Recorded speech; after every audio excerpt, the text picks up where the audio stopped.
ഇത് അടൂർ കുളക്കട സ്വദേശിയായ Binu K Sam. ഒരു കാലത്ത് യുവജനങ്ങളുടെ പ്രിയപ്പെട്ട അധ്യാപകൻ. വിദേശ രാജ്യത്തെ പിരിമുറുക്കം നിറഞ്ഞ കറുത്ത രാത്രികളിൽ തകർന്നുപോയ മനസ്സ് ആത്മഹത്യയുടെ വക്കിൽ വരെ എത്തിയെങ്കിലും കരുണാർദ്ര സ്നേഹത്തിൻ്റെ കനിവുള്ള കരങ്ങൾ ഈ വ്യക്തിയെ ആകെ മാറ്റിമറിച്ചു.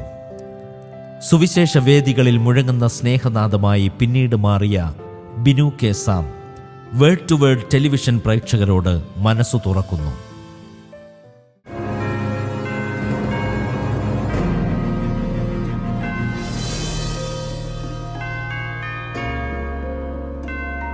യേശുക്രിസ്തുവിലേക്ക് ഞാൻ എങ്ങനെ വന്നു എന്നും ക്രിസ്തു എൻ്റെ ജീവിതത്തിൽ ചെയ്ത അത്ഭുതകരമായ പ്രവൃത്തികൾ എന്തെല്ലാം ആണെന്നുള്ളതും നിങ്ങളോട് ചുരുങ്ങിയ വാക്കുകളിൽ വിവരിക്കാനാണ് ഞാൻ ഈ സന്ദർഭം വിനിയോഗിക്കുന്നത്.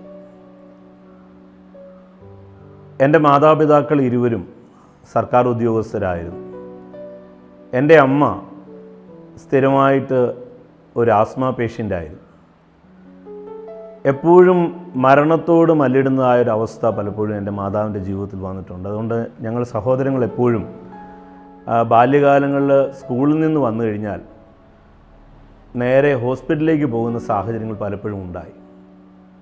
അങ്ങനെ 1979 ഓഗസ്റ്റ് മാസം 13 എൻ്റെ മാതാവ് ഈ ലോകത്തോട് വേർപെടും എന്ന് തോന്നിയ ഒരു സന്ദർഭത്തിൽ ഞങ്ങളുടെ ഭവനത്തിൽ നടന്ന ഒരു പ്രാർത്ഥനാ യോഗത്തിൽ ഒരു ദൈവദാസൻ എന്നോട് ഇങ്ങനെ പറഞ്ഞു, മോനെ, ഇങ്ങനെ ഒന്ന് സമർപ്പിക്കാമോ? നിൻ്റെ മമ്മിക്ക് സൗഖ്യം തരികയാണെങ്കിൽ നീ കർത്താവിൻ്റെ വേല ലോകത്തിൻ്റെ അറ്റത്തോളം ചെയ്തോളാം എന്ന് ഒന്ന് സമർപ്പിക്കാമോ എന്ന് എന്നോട് ആവശ്യപ്പെട്ടു. അന്ന് എനിക്ക് 9 വയസ്സ് മാത്രമേ പ്രായമുണ്ടായിരുന്നുള്ളൂ. ഞാൻ എഴുന്നേറ്റ് പറഞ്ഞു, എൻ്റെ മാതാവ് മരിക്കാൻ ഞാൻ ഒട്ടും ആഗ്രഹിച്ചില്ല. ഞങ്ങൾ വളരെ കുഞ്ഞുങ്ങളാണ്.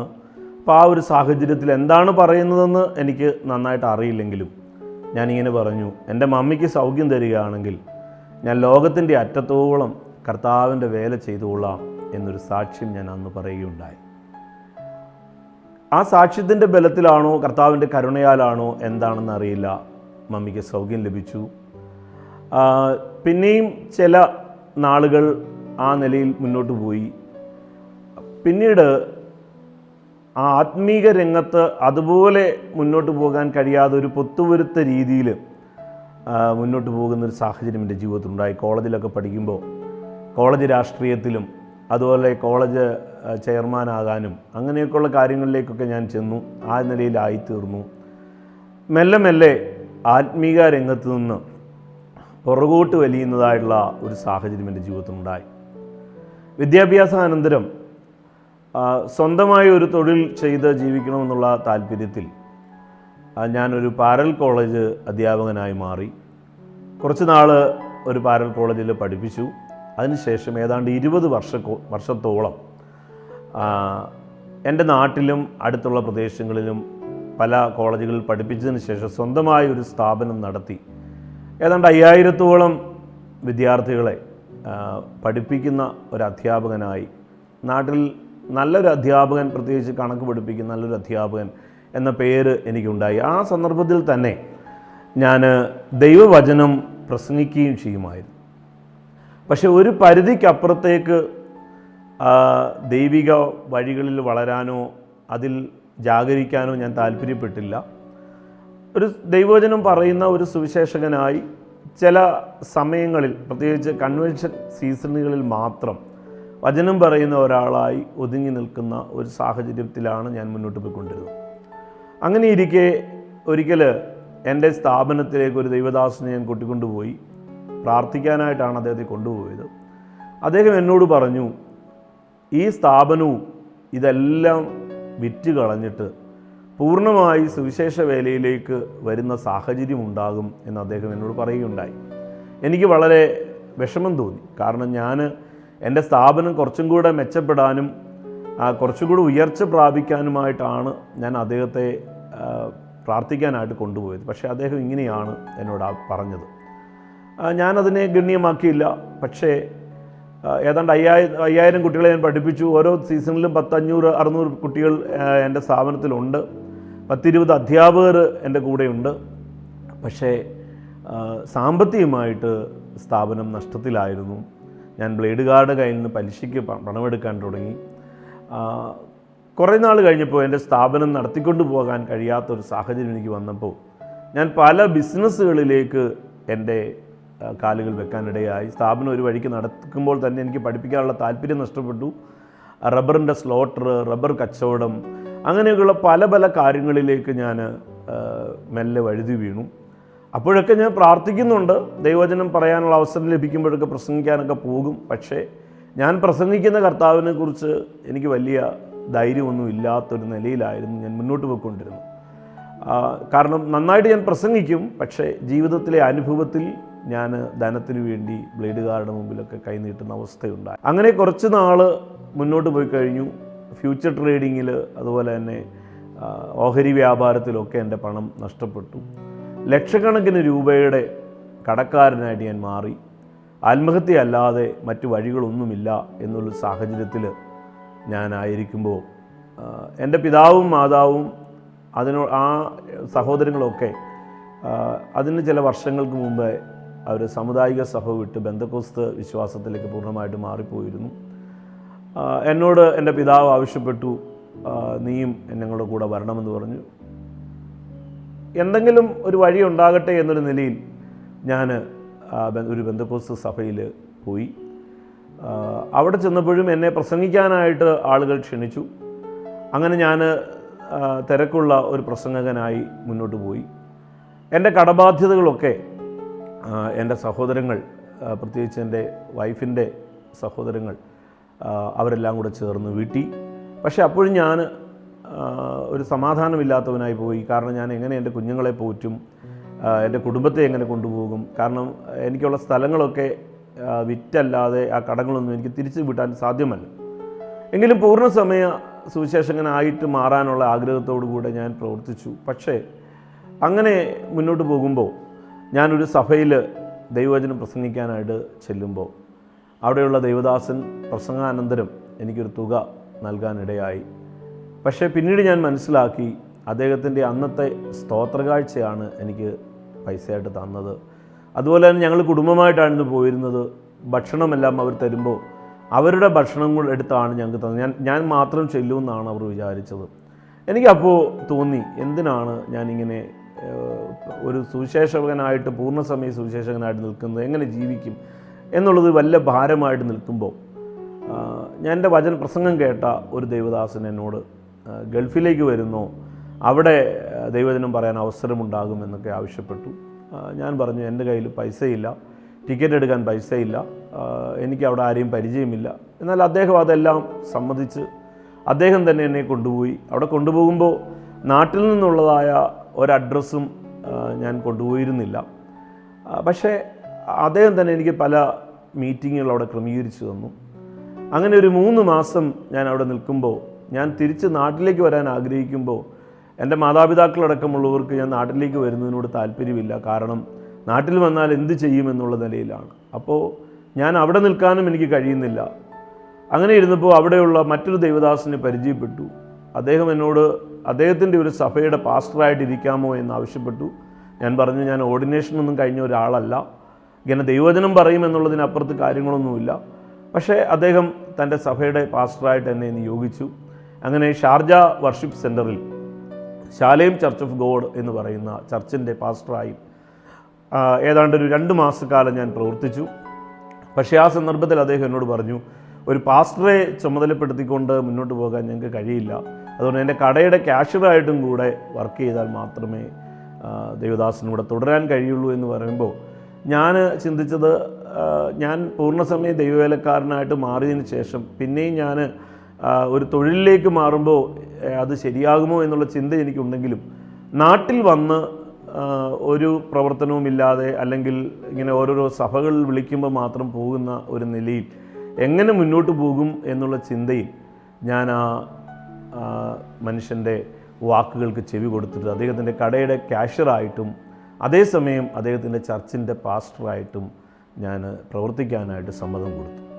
യഥാർത്ഥത്തിൽ എനിക്ക് കർത്താവിൻ്റെ വചനത്തിൽ പറയുന്ന പോലെ കലപ്പയ്ക്ക് കൈവച്ച ശേഷം പിന്തിരിഞ്ഞു നോക്കുന്ന ഒരനുഭവത്തിലേക്കായിരുന്നു ഞാൻ ചുവട് വെച്ചതെന്ന് അന്നും എനിക്കറിയാമായിരുന്നു. പക്ഷേ ഞാൻ ചിന്തിച്ചത് എങ്ങനെ ജീവിക്കാൻ സാധിക്കും, ദൈവം എങ്ങനെ നടത്തും. ഞാൻ ചിലപ്പോഴൊക്കെ പറയും, നൂലെ കെട്ടി ഇറക്കി തരുമോ എന്നൊക്കെ ഞാൻ ചോദിക്കാറുണ്ടായിരുന്നു. എന്നെ കേൾക്കുന്ന പ്രിയപ്പെട്ടവരെ, കർത്താവ് നൂലെ കെട്ടി ഇറക്കി തരും, നൂല് പോലും ഇല്ലാതെ ഇറക്കി തരും എന്നുള്ള അനുഭവങ്ങൾ എൻ്റെ ജീവിതത്തിലെ സാക്ഷ്യങ്ങളിലൂടെ, അനുഭവങ്ങളിലൂടെ എനിക്ക് പറയുവാനായിട്ടുണ്ട്. അതാണ് ഞാൻ ചുരുങ്ങിയ വാക്കുകൾ പറയാൻ ആഗ്രഹിക്കുന്നത്. എന്തായാലും ഞാൻ ആ കടയുടെ ക്യാഷ്യറായിട്ടും സഭയുടെ പാസ്റ്ററായിട്ടും ഏതാണ്ടൊരു 3 വർഷക്കാലം ഞാൻ പ്രവർത്തിച്ചു. പക്ഷേ ഓരോ ദിവസങ്ങൾ കഴിയും തോറും എനിക്ക് പാസ്റ്റർ എന്ന നിലയിലുള്ള ശുശ്രൂഷയേക്കാൾ കൂടുതൽ താല്പര്യവും കാര്യങ്ങളുമൊക്കെ ആ കടയുടെ ക്യാഷ്യറായിട്ട് നിൽക്കുന്നതിലേക്ക് മാറി. ചുരുക്കം പറഞ്ഞാൽ എൻ്റെ ആത്മീക ജീവിതം പൂർണ്ണമായിട്ടും പരാജയപ്പെടുന്ന ഒരു സാഹചര്യത്തിലേക്ക് വന്നപ്പോൾ, അങ്ങനെ എനിക്ക് ജീവിക്കാൻ കഴിയില്ല എന്നുള്ള നിശ്ചയത്തിൽ ഞാൻ ആ കടയുടെ ജോലി രാജിവെച്ച് നാട്ടിലേക്ക് പോകാൻ തീരുമാനിച്ചു. മറ്റൊരു ദൈവദാസൻ എനിക്ക് അദ്ദേഹത്തിൻ്റെ കടയിലൊരു ജോലി ഓഫർ ചെയ്തു. അങ്ങനെ അതുമായിട്ട് മുന്നോട്ട് പോകും. അദ്ദേഹം ഒരു ദൈവദാസനാണ്, അദ്ദേഹത്തിന് കൊടുത്ത് ശുശ്രൂഷയിലെ മാകാം എന്ന നിലയിലാണ് ആ ജോലി മാറാനായിട്ട് ഞാൻ തീരുമാനിച്ചത്. പക്ഷേ സാഹചര്യങ്ങൾ എന്നെ ആ നിലയിൽ കൊണ്ടുപോയില്ല. ഞാനിവിടെ മറ്റാരുടെയും പേരുകൾ പരാമർശിക്കുവാൻ ആഗ്രഹിക്കുന്നില്ല. എനിക്ക് പെട്ടെന്ന് ഒരു ബിസിനസ് അവിടെ സ്റ്റാർട്ട് ചെയ്യേണ്ടതായിട്ട് വന്നു. ഗൾഫിലൊരു ബിസിനസ് സ്റ്റാർട്ട് ചെയ്യണമെങ്കിൽ വലിയ തുകകൾ ആവശ്യമാണ്. പക്ഷേ നമ്മുടെ കയ്യിൽ അതില്ലായിരുന്നു. പക്ഷേ ചില സാഹചര്യങ്ങളിലൂടെ എനിക്ക് ഒരു ബിസിനസ് അവിടെ ആരംഭിക്കേണ്ടതായിട്ട് വന്നു. ആ ബിസിനസ് മുന്നോട്ട് പോകുന്ന സന്ദർഭത്തിൽ പൈസ ഇല്ലാതെ മുന്നോട്ട് പോകാൻ കഴിയാതെ വന്നപ്പോൾ അവിടെയുള്ള ഒരു ബാങ്കിൽ നിന്ന് ലോൺ എടുത്തു. അവിടെ ക്രെഡിറ്റ് കാർഡ് ഉണ്ടായിരുന്നു. കുറച്ച് നാൾ ആ നിലയിൽ മുന്നോട്ട് പോയി. അപ്പോൾ തന്നെ ദുബൈയിലുള്ള മറ്റൊരു ചർച്ചിൻ്റെ ഏരിയ ലീഡറായിട്ട് ഞാൻ പ്രവർത്തിച്ചു. ഞാനൊരു പാസ്റ്ററാണെന്ന് അവർക്കറിയാം. എങ്കിലും ആദ്യത്തെ ഘട്ടമായിട്ട് ആ ചർച്ചിൻ്റെ ഏരിയ ലീഡറായിട്ടുള്ള ചുമതല അവരെനിക്ക് നൽകി. പക്ഷേ കുറച്ച് നാളുകൾ മുന്നോട്ട് പോയപ്പോൾ എൻ്റെ ബിസിനസ്സുകൾ മുന്നോട്ട് പോകാതെയായി. ധാരാളമായിട്ടുള്ള പണത്തിൻ്റെ ആവശ്യം വന്നപ്പോൾ ആ കടകളിലുള്ളവർക്കൊക്കെ എന്നെ വിശ്വാസമായിരുന്നുകൊണ്ട് ഞാൻ അടുത്ത കടകളിലുള്ള ദുബൈയിലെ ദൈറയിലുള്ള മറ്റ് കടകളിൽ നിന്നെല്ലാം ഞാൻ കടമെടുക്കാൻ തുടങ്ങി. 4 മാസത്തെ ക്രെഡിറ്റ് കിട്ടും. ആ ക്രെഡിറ്റിന് വാങ്ങിക്കുന്ന സാധനങ്ങൾ ഞാൻ ആ വിലയിൽ താഴ്ത്തി വിറ്റ് എൻ്റെ കാര്യങ്ങൾ നടത്താനായിട്ട് തുടങ്ങി. കടയുടെ വാടക, അതുപോലെ ഫ്ലാറ്റ് വാടക, കുഞ്ഞുങ്ങളുടെ വിദ്യാഭ്യാസം, മറ്റ് ചില ചിലവുകൾ കാര്യങ്ങളൊക്കെ ഉള്ളതിന് അതൊക്കെ അതിൽ നിന്ന് കൊടുക്കാൻ തുടങ്ങി. പക്ഷേ ബിസിനസ് വർദ്ധിച്ചില്ല. പൈസ ഇങ്ങനെ ഓരോ ദിവസവും കടം കൂടിക്കൊണ്ടേയിരുന്നു. അങ്ങനെ കൂടിക്കൊണ്ടിരുന്ന അവസാനം ഞാൻ ഈ പറയുന്ന സംഭവങ്ങൾ നടക്കുന്നത് 2011 ആ സമയത്ത് ദുബൈയിലെ നിയമപ്രകാരം ഒരു ചെക്ക് ബൗൺസ് ആയാൽ അത് ക്രിമിനൽ കുറ്റമാണ്. ഇന്നത് മാറിയിട്ടുണ്ട്. അവിടെ ഒരു ചെക്ക് ബൗൺസ് ആയ ക്രിമിനൽ കുറ്റമാണ്. ബൗൺസ് ആയ അല്ലെങ്കിൽ ആ കട അല്ലെങ്കിൽ ആ വ്യക്തി കൊണ്ട് കേസ് കൊടുത്താൽ അപ്പോൾ തന്നെ നമ്മൾ ജയിലിലടയ്ക്കും. നമ്മുടെ നാട്ടിലെ പോലെ ജാമ്യമെടുത്ത് പുറത്തിറങ്ങാനൊന്നും പറ്റില്ല. കുറേ നാളുകൾ ജയിലിൽ കിടക്കണം. എന്നിട്ടൊക്കെ മാത്രമേ എന്തെങ്കിലും ജാമ്യം പോലും കിട്ടത്തുള്ളൂ. ചിലപ്പോൾ ജാമ്യം കിട്ടാതെ തന്നെ വരാം. കേരളത്തിലെ വലിയൊരു സ്വർണ്ണ വ്യാപാരിയുടെ, ലോകം മുഴുവൻ അറിഞ്ഞ ഒരു മനുഷ്യൻ 3 വർഷക്കാലം ദുബൈയിലെ ജയിലിൽ കിടന്ന ചരിത്രങ്ങളൊക്കെ നിങ്ങൾക്ക് ഞാൻ പറയാതെ തന്നെ അറിയുവാൻ സാധിക്കുമല്ലോ. അപ്പോൾ ആ ഒരു സാഹചര്യത്തിൽ ഞാനും അതേ ഒരു നിലയിലേക്ക് പോകുന്ന ഒരു അവസരമുണ്ടായി. അപ്പോൾ എൻ്റെ ചെക്ക് ബൗൺസ് ആയപ്പോൾ ആ കമ്പനിക്കാരെന്നെ വിളിച്ചു. അവിടെ ഞാൻ പറഞ്ഞു, ഞാൻ എങ്ങോട്ടും പോവില്ല, ഞാൻ ഇവിടെ തന്നെ നിൽക്കും. നിങ്ങൾ എനിക്ക് ജോലി അവസരം തരണം, ഞാൻ ബിസിനസ് ചെയ്ത് ഈ കടം വീട്ടാം. അങ്ങനെ ഞാൻ എൻ്റെ പാസ്പോർട്ട് അവിടെ കൊടുത്തു. കാരണം അന്ന് എമിറേറ്റ്സ് ID ഒന്നും വന്നിട്ടില്ല. പാസ്പോർട്ട് അവിടെ കൊടുത്തു. പക്ഷേ പാസ്പോർട്ടിൽ എന്തോ അതുപോലെ തന്നെ എൻ്റെ ഇന്ത്യൻ ചെക്കുകൾ, ബ്ലാങ്ക് ചെക്കുകൾ, അഥവാ ഞാൻ നാട്ടിലേക്ക് മുങ്ങിപ്പോയാൽ, അങ്ങനെ മുങ്ങിപ്പോകുന്ന ഒത്തിരി പേരുണ്ടല്ലോ, അപ്പോൾ ആ നിലയിൽ എൻ്റെ ബ്ലാങ്ക് ചെക്കുകൾ എല്ലാം ഞാൻ അവിടെ കൊടുത്തു. പക്ഷേ അവർ അതെല്ലാം വാങ്ങിയതിന് ശേഷം എൻ്റെ കടയിലെ മുഴുവൻ സാധനങ്ങളും അവരുടെ കടയിലേക്ക് കൊണ്ടുപോകണമെന്ന് ആവശ്യപ്പെട്ടു. ആരും തുണയ്ക്കാനില്ലാത്ത ഒരാളെന്ന നിലയിൽ ഞാൻ അതും അനുവദിച്ചു കഴിഞ്ഞപ്പോൾ എനിക്ക് കടയുണ്ടെന്ന് മാത്രമേ ഉള്ളൂ, സാധനങ്ങൾ വിൽക്കാൻ പറ്റില്ല. സാധനങ്ങളെല്ലാം അവരുടെ കടയിലാണ്. എൻ്റെ കടയിൽ ഒരു കസ്റ്റമർ വന്നാൽ, ദൈറയിലുള്ള എൻ്റെ കടയിൽ ഒരു കസ്റ്റമർ വന്നാൽ ഞാൻ ആ കസ്റ്റമറിനെ അവിടെ ഇരുത്തിയിട്ട് ഓർഡർ എടുത്തിട്ട് മറ്റേ കടയിൽ പോയി സാധനം എടുത്തുകൊണ്ട് വരണം. അങ്ങനെ കസ്റ്റമേഴ്സ് നിൽക്കില്ല. കാരണം അതുപോലെയുള്ള തിരക്കുള്ള, പ്രത്യേകിച്ച് AC മാർക്കറ്റ് ശക്തമായി നിൽക്കുന്ന ദുബൈയിലെ ആ AC മാർക്കറ്റിലായിരുന്നു എൻ്റെ കട. അപ്പോൾ അത് കിട്ടാതെ വന്നപ്പോൾ പതിയെ പതിയെ ആളുകൾ വരാതെയായി. ഞാൻ മാനസികമായി തകർന്നു. എൻ്റെ ശരീരം മുഴുവൻ ക്ഷയിച്ചു. എൻ്റെ ഭാര്യയും മക്കളെയും നാട്ടിലേക്ക് വിടുവാൻ തീരുമാനിച്ചു. അവർ പോകുന്നത് എനിക്ക് പ്രയാസമുള്ള കാര്യമാണ്. എനിക്ക് മനസ്സിലായി ഒരിക്കലും എനിക്ക് ദുബൈയിൽ നിന്ന് പുറത്തേക്ക് വരാനായിട്ട് സാധ്യമല്ല, UAE-യിൽ നിന്ന് പുറത്തേക്ക് വരാനായിട്ട് സാധ്യമല്ല. ആ ഒരു നിലയിൽ ഞാൻ വല്ലാതെ ഭാരപ്പെട്ടു. അപ്പോൾ ഞാൻ ആ ഇടയ്ക്കൊക്കെ ആളുകൾ കൂട്ടമായി ആത്മഹത്യ ചെയ്യുന്നതിനെക്കുറിച്ചുള്ള വാർത്തകൾ കേട്ടുകൊണ്ടിരുന്നു. റാസൽ ഖൈമയിലും ദുബൈയിലുമൊക്കെ മലയാളികൾ ധാരാളമായി ഗ്യാസ് തുറന്നു വിട്ടും ഒക്കെ അവർ ആത്മഹത്യ ചെയ്യുന്നതായിട്ടുള്ള അവസ്ഥകൾ പലപ്പോഴും ഉണ്ടായത് എനിക്ക് കാണാനിടയായി. എൻ്റെ കുഞ്ഞുങ്ങളന്ന് ചെറുപ്പമാണ്, വളരെ കുഞ്ഞുങ്ങളാണ്. എൻ്റെ ഭാര്യയും കുഞ്ഞുങ്ങളെയും മുറിയിലിട്ട് അവിടുത്തെ കിച്ചണിൽ ഗ്യാസ് തുറന്നു വിട്ട് മരിക്കാനുള്ള തീരുമാനം ഞാൻ എടുത്തു. പക്ഷേ പലപ്പോഴും ആ കുഞ്ഞുങ്ങളുടെ മുഖത്തേക്കും എൻ്റെ ഭാര്യയുടെ മുഖത്തേക്കും നോക്കുമ്പോൾ എനിക്കതിന് സാധ്യമായിരുന്നില്ല. കാരണം അവർ നാട്ടിലേക്ക് പോയാൽ ഞാൻ തനിയെ ആ രാജ്യത്ത് ഒരിക്കലും വരാൻ കഴിയാത്ത വിധത്തിൽ കുടുങ്ങിപ്പോകുമെന്ന് ഞാൻ ഭാരപ്പെട്ടു. പക്ഷേ അവസാനം എൻ്റെ ഭാര്യയും കുഞ്ഞുങ്ങളെയും നാട്ടിലേക്ക് വിടുവാൻ തീരുമാനിച്ചു. അന്ന് ഞാനൊരു തീരുമാനമെടുത്തു. എൻ്റെ ഭാര്യയും കുഞ്ഞുങ്ങളും നാട്ടിലേക്ക് പോകുന്നതായിട്ടുള്ള ആ ദിവസം തന്നെ ദൈറയിലുള്ള എൻ്റെ ഫ്ലാറ്റിൽ കയറിൽ തൂങ്ങി ഫാനിൽ കയറ് കെട്ടി ആത്മഹത്യ ചെയ്യാൻ തീരുമാനിച്ചു. അങ്ങനെ എൻ്റെ ഭാര്യയും കുഞ്ഞുങ്ങളെയും നാട്ടിലേക്ക് വിടാനായിട്ട് എയർപോർട്ടിൽ നിൽക്കുമ്പോൾ എൻ്റെ മക്കളെ ഞാൻ മാറി മാറി നോക്കിക്കൊണ്ടിരുന്നു. ഞാൻ എൻ്റെ വൈഫിനോട് പറഞ്ഞു, എൻ്റെ മോളെ നോക്കിയിട്ട് പറഞ്ഞു, ഇവളുടെ കല്യാണത്തിന് ഞാൻ കാണില്ല, ഇവളുടെ പ്രസവത്തിന് അവളുടെ വിവാഹം കഴിഞ്ഞ് കുഞ്ഞുങ്ങളുണ്ടാകുമ്പോൾ അതിന് ഞാൻ കാണില്ല, ഒരിക്കലും നാം ഇനി കാണില്ല എന്ന് പറഞ്ഞു. പക്ഷേ എൻ്റെ ഭാര്യ വലിയൊരു വിശ്വാസിയായിരുന്നു. ഞാനൊരു പ്രസംഗകനാണ്, പക്ഷേ എനിക്ക് വിശ്വാസം ആ നിലയിലുണ്ടായിരുന്നില്ല. അഥവാ എൻ്റെ വിശ്വാസമെല്ലാം നഷ്ടപ്പെട്ടിരുന്നു. എൻ്റെ ഭാര്യ പറഞ്ഞു, ഇല്ല, നമ്മൾ ഒരുമിച്ച് ദൈവവേല ചെയ്യും. എൻ്റെ ഭാര്യ എന്നോട് പറഞ്ഞു, ലോകമറിയുന്ന ഒരു ദൈവദാസൻ്റെ കൂടെ ഈ രാജ്യത്തേക്ക് ഞാൻ മടങ്ങി വരും എന്നോട് പറഞ്ഞു. ഞാനൊരു ഭ്രാന്തനെ പോലെ ചിന്തിച്ചു, എന്നെ ഇവിടെ ഉപേക്ഷിച്ചിട്ട് ഞാൻ മരിച്ചു കഴിയുമ്പോൾ അവൾ മറ്റൊരു വിവാഹം കഴിക്കുമായിരിക്കും, ആ മനുഷ്യൻ്റെ കൂടെ ആയിരിക്കും അവൾ ഇവിടെ വരാൻ പോകുന്നത് എന്നൊക്കെ ഞാൻ ചിന്തിച്ചു. ആ നിലയിലൊക്കെ എനിക്ക് വല്ലാത്ത ഭാരം തോന്നി. ഞാൻ അവളോടൊന്നും പറഞ്ഞില്ല. എൻ്റെ ഉള്ളിൽ അതായിരുന്നു, ഇങ്ങനെയാണല്ലോ ഇവൾ ചിന്തിക്കുന്നത്. പക്ഷേ അവളതായിരുന്നില്ല ചിന്തിച്ചത് എന്നെനിക്ക് പിന്നീട് അറിയാൻ കഴിയും, പറയാൻ കഴിയും. പക്ഷേ എൻ്റെ ചിന്ത അങ്ങനെയാണ്. പക്ഷേ മരിക്കാൻ പോകുന്ന എനിക്ക് ഇതൊന്നൊരു വിഷയമായിരുന്നില്ല. എൻ്റെ മോള് ട്രോളി ഉരുട്ടി പോകുമ്പോൾ മോൻ അത്രയും ബോധ്യമില്ല, അവൻ കുഞ്ഞാണ്. ഞാൻ അവരെ തിരിഞ്ഞു നോക്കിക്കൊണ്ടിരുന്നു. അതിനുശേഷം എൻ്റെ ബ്രദർ അവിടെ ഉണ്ടായിരുന്നു. എൻ്റെ ബ്രദറിനോട് എൻ്റെ വീട്ടിൽ കൊണ്ടാക്കാൻ പറഞ്ഞു. 2 മണിയോടെ ആത്മഹത്യ ചെയ്യാനായിട്ട് കയറെടുത്തു ദുബൈയിലുള്ള എൻ്റെ ഫ്ലാറ്റിൽ. പക്ഷേ കയറെടുത്ത് കഴിഞ്ഞപ്പോൾ ഞാൻ പ്രസംഗിച്ച വചനങ്ങൾ, ഞാൻ കേട്ട വചനങ്ങൾ, ദീർഘകാലമായി എൻ്റെ കുടുംബത്തിൽ ആരാധിച്ച ആരാധനകൾ എല്ലാം എൻ്റെ മനസ്സിലേക്ക് വന്നിട്ട് ഞാൻ ചെയ്യുന്നത് വലിയൊരു തെറ്റാണെന്നുള്ള നിലയിൽ എനിക്ക് വലിയൊരു ഭയം വന്നിട്ട് പെട്ടെന്ന് എൻ്റെ അനിയനെ വിളിച്ചു. എനിക്ക് ഇവിടെ കിടക്കാൻ പറ്റില്ല, എന്നെ വിളിക്ക്, ഞാൻ അങ്ങോട്ട് വരിക എന്ന് പറഞ്ഞിട്ട് അവന് എന്നെ കൊണ്ടുപോയി. പക്ഷേ കുറച്ച് ദിവസങ്ങൾ കഴിഞ്ഞപ്പോൾ ഞാൻ കൂടുതൽ മാനസികമായി തകർന്നു. കാരണം കൊടുക്കാനുള്ള പൈസക്കാരെല്ലാം ഇങ്ങനെ വിളിച്ചുകൊണ്ടിരിക്കുന്നു. അങ്ങനെയുള്ള പ്രശ്നങ്ങൾ വരുമ്പോൾ ഞാൻ മാത്രമല്ല അതിന് ഉത്തരവാദി എങ്കിൽ പോലും ഞാൻ ആരുടെയും പേര് പരാമർശിക്കാൻ ആഗ്രഹിക്കുന്നില്ല എന്ന് പശ്ചാത്തലത്തിൽ ആദ്യമായിട്ട് തന്നെ പറഞ്ഞതുകൊണ്ട് ഞാൻ അതേപറ്റി പറയുന്നില്ല. നാട്ടിലുള്ള കുറേ വസ്തുക്കളൊക്കെ എൻ്റെ പിതാവ് വിറ്റിട്ട് പൈസ അയച്ചു. പക്ഷേ അതൊന്നും തന്നെ അതിന് ഫലപ്രദമാകുന്നില്ല. അതിങ്ങനെ കടം പെരുകിക്കൊണ്ടിരിക്കുകയായിരുന്നു. അപ്പോൾ ഞാൻ വിചാരിച്ചു, ഞാനാണല്ലോ ഇതിൻ്റെ ഉത്തരവാദി, അതുകൊണ്ട് ആത്മഹത്യ ചെയ്യാം എന്ന് ഞാൻ തീരുമാനിച്ച് അനിയൻ്റെ ഫ്ലാറ്റിൽ നിന്ന് രാവിലെ എഴുന്നേറ്റ് പുറത്തേക്ക് ഇറങ്ങി ഒരു ടാക്സി പിടിച്ച്. എനിക്കറിയത്തില്ല, ഞാൻ അവിടെ ഉല്ലാസത്തിനൊന്നും പോയിട്ടുള്ളൊരു വ്യക്തിയല്ല. കടലെവിടാണെന്നോ ബീച്ച് എവിടാണെന്നോ ഒന്നും എനിക്കറിയില്ല. ഷാർജയിലെ ബീച്ചിലേക്ക് വിടാൻ ഞാൻ ആ ഡ്രൈവറോട് ആവശ്യപ്പെട്ടു. വെള്ളത്തിൽ ചാടി മരിക്കാനാണ് ഞാൻ ആഗ്രഹിച്ചത്. പക്ഷേ ഞാൻ അവിടെ ചെല്ലുമ്പോൾ അവിടെ എല്ലാം ആളുകൾ നിൽക്കുകയാണ്. രാവിലെ 4 മണി സമയത്ത് ആളുകൾ അവിടെ ഇരിക്കുകയാണ്. ഞാൻ പറഞ്ഞു, ഫിജേറയിലേക്ക് വിട് എന്ന് പറഞ്ഞു. ഞാൻ ഫിജേറയിൽ ചെന്നപ്പോൾ അവിടെയും ഇതൊക്കെയാണ് സിറ്റുവേഷനെങ്കിൽ ഞാൻ ഡ്രൈവറെ പറഞ്ഞു വിട്ടിട്ട് ഞാൻ ഓരോരോ സ്ഥലങ്ങൾ, വെള്ളമുള്ള സ്ഥലങ്ങൾ നോക്കി നടന്നു. ഞാൻ ചിലയിടത്ത് എല്ലാം ചെല്ലുമ്പോൾ അവിടെ ആഴമില്ല. അങ്ങനെ അവസാനം ഞാൻ വെള്ളമുള്ള ഒരു സ്ഥലം കിട്ടി. എടുത്ത് ചാടാനായിട്ട് ഞാൻ നിൽക്കുമ്പോൾ അവിടെ ഒരു അറബി, ഒരു വെള്ള വസ്ത്രധാരി അവിടെ നിൽക്കുന്നു. അപ്പോൾ ഞാൻ വിചാരിച്ചു, മരിക്കാൻ പോലും മനുഷ്യനെ സമ്മതിക്കത്തില്ല. അപ്പോൾ എൻ്റെ ഫോണ് തുടർമാനമായി അടിച്ചുകൊണ്ടിരുന്നു. അനിയൻ വിളിക്കുകയാണ്.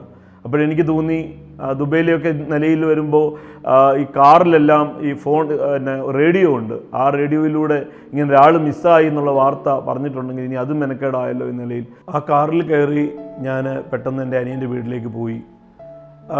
നാട്ടിലേക്ക് വിളിച്ച് പറഞ്ഞ് ചില സമയങ്ങൾക്കുള്ളിൽ എൻ്റെ ഈ സിറ്റുവേഷനൊക്കെ മനസ്സിലാക്കിയ അനിയൻ എനിക്കവിടെ ഒരു ടിക്കറ്റിൻ്റെ കാര്യങ്ങളൊക്കെ ക്രമീകരിച്ചു. പക്ഷേ ഗൾഫിൽ ഞങ്ങൾക്കൊരു കമ്പനിയുമായിട്ട് ബന്ധത്തിൽ അറബിക്ക് പൈസ കൊടുക്കാനുണ്ടായിരുന്നു. ഞാൻ എയർപോർട്ടിൽ ചെല്ലുമ്പോൾ അറബി എനിക്കെതിരെ കേസ് കൊടുത്തിട്ടുണ്ട്.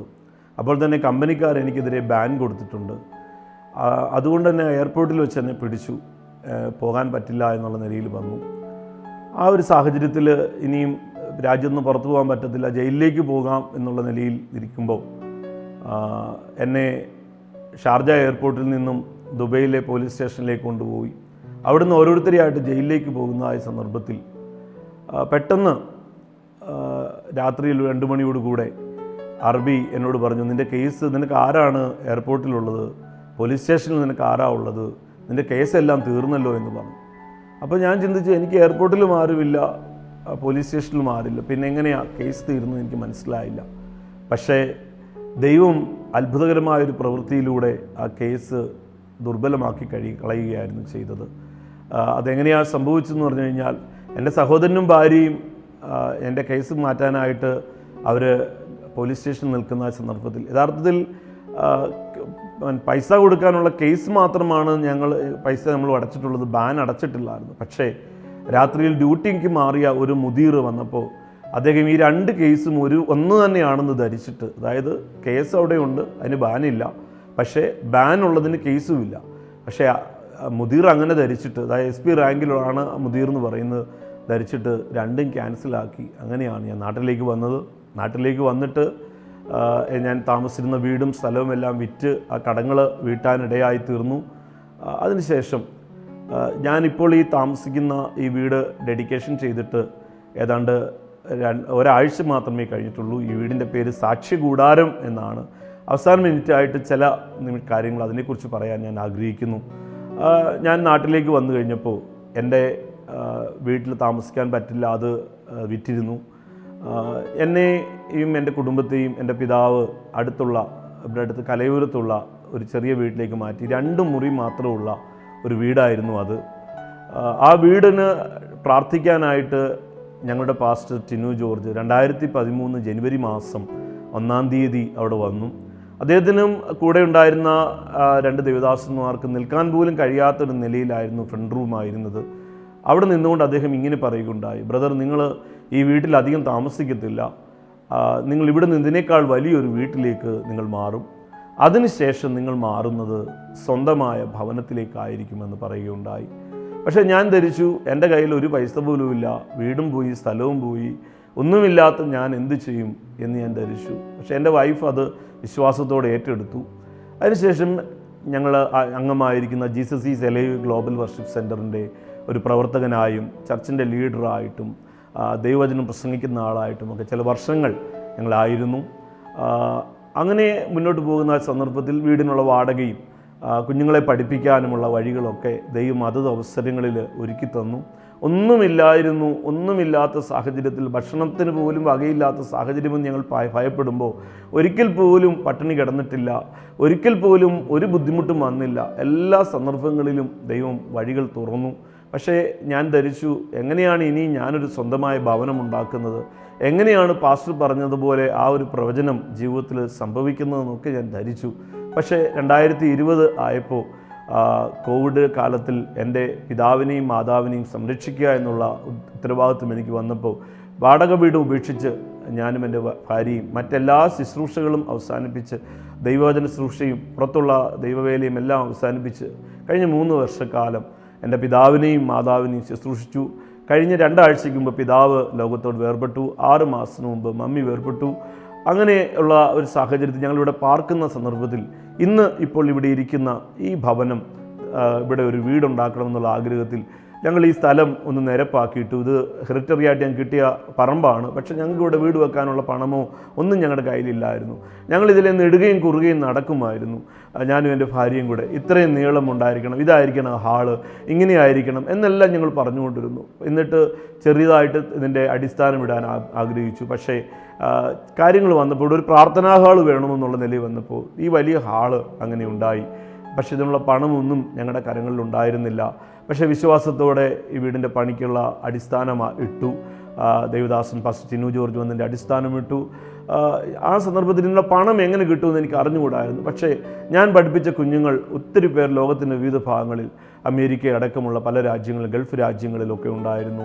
അതിൽ പുരോഹിതന്മാരുണ്ട്, വലിയ വലിയ ഉദ്യോഗസ്ഥരുണ്ട്. അവരൊക്കെ എൻ്റെ ഈ വേലയ്ക്കായിട്ട് പണം അയച്ചു തന്നു. എൻ്റെ സഹോദരങ്ങൾ, ബന്ധുമിത്രാദികൾ, ഭാര്യ സഹോദരങ്ങൾ എല്ലാവരും അവരെ കൊണ്ട് കഴിയുന്നതിനപ്പുറമായി വലിയ വലിയ തുകകൾ അയച്ചു തന്നു. ഞാൻ പറയട്ടെ, ഈ വീട് ഉണ്ടാക്കാനെടുത്ത തുക എത്രയാണെന്ന് ഞാൻ പറയാൻ ആഗ്രഹിക്കുന്നില്ല. ഞാനത് കണക്ക് കൂട്ടിയിട്ടുണ്ട്, പക്ഷേ ഞാൻ പറയാൻ ആഗ്രഹിക്കുന്നില്ല. പക്ഷേ എൻ്റെ കയ്യിൽ, എൻ്റെ വൈഫിൻ്റെ കയ്യിൽ ഒരു പൈസ പോലും ഉണ്ടായിരുന്നില്ല.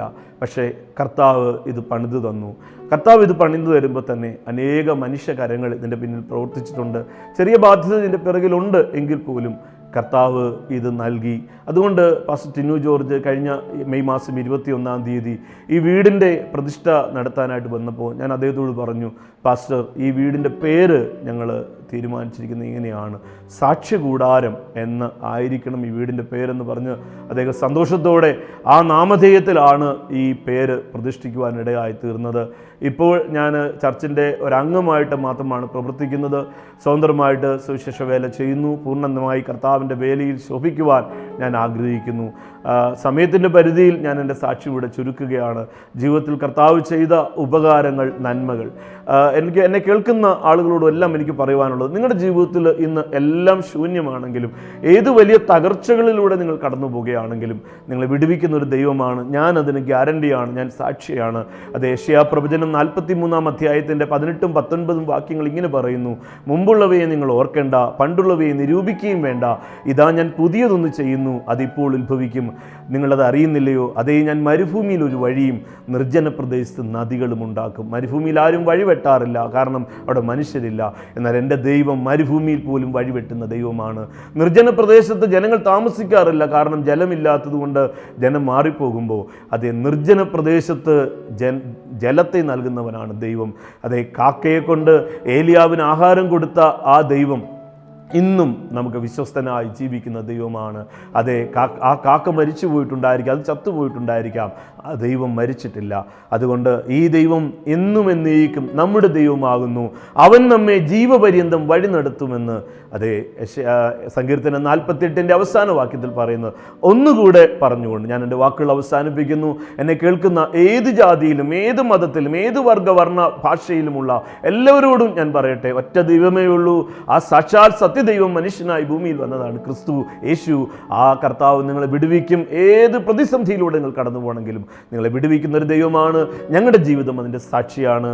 ആ കർത്താവിലേക്ക്, ആ കർത്താവിൻ്റെ വഴികളിലേക്ക് നിങ്ങൾ വരണമെന്ന് ഞാൻ നിങ്ങളോട് ആവശ്യപ്പെടുകയാണ്. ഒരു വാക്ക് എവിടെ ഇരുന്നാണെങ്കിലും നിങ്ങൾ പറയുക, കർത്താവേ, അബ്ബാ, യേശുവേ, നിന്നെ എനിക്കറിയില്ല, പക്ഷേ അങ്ങ് ഈ സഹോദരനെ വിടുവിച്ച ദൈവമാണെങ്കിൽ എന്നെയും വിടുവിക്കാൻ അങ്ങ് മതിയാകുന്നതാണ് എന്നുള്ള വിശ്വാസത്തോടെ നിങ്ങൾ ഏത് സാഹചര്യത്തിൽ നിന്നുകൊണ്ടും യേശുവേ എന്ന് വിളിച്ചാൽ കർത്താവ് നിങ്ങൾക്ക് വേണ്ടി വഴി തുറക്കും, വിടുതലയക്കും. ഇത് പറഞ്ഞുകൊണ്ട് ഞാൻ എൻ്റെ വാക്കുകളിലൂടെ അവസാനിക്കും. യേശു എന്നെ അനുദിനം നടത്തിടും.